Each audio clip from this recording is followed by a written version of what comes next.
Hello everyone, and welcome to another very instructive and a very beautiful chess game of Paul Morphy. So as you can see, Paul Morphy surrendered his f-pawn and he is playing without his f-pawn against Charles Henry Stanley, one of the best players in New York in 1857.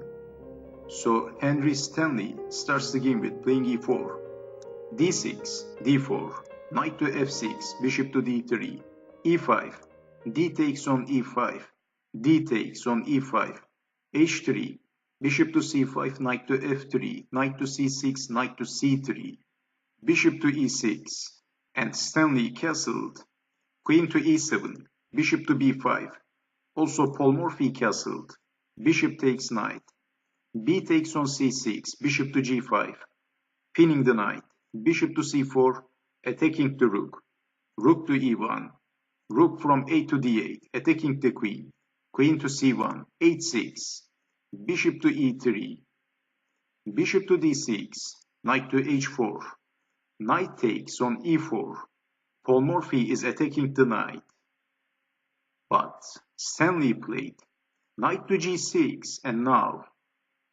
forking the queen and the rook. And did Paul Morphy blundered in this position? Paul Morphy played queen to f6 and then knight takes on f8, winning the exchange. And if rook takes knight, then knight takes knight, attacking the queen. So Paul Morphy first captures the knight.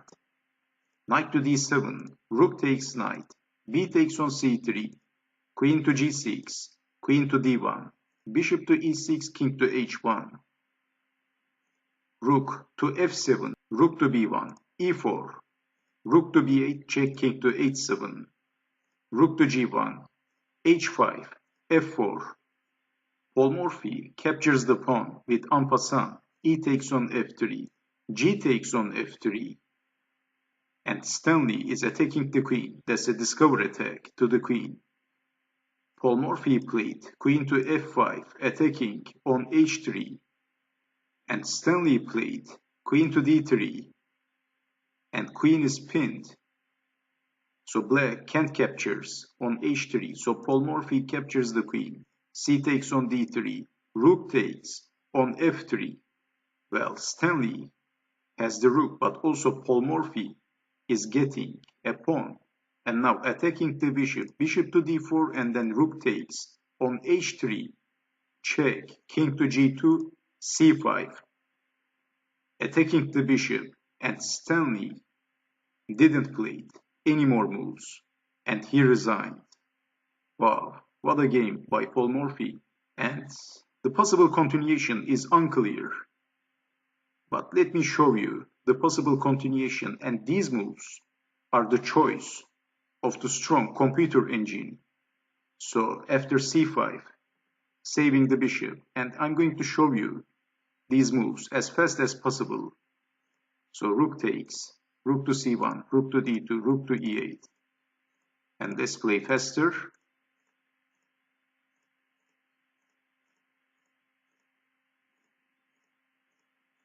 So in this position, black has two passed pawns.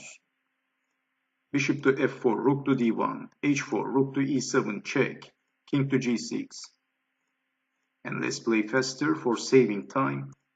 Bishop to g4, bishop to g3, king to f1, g4.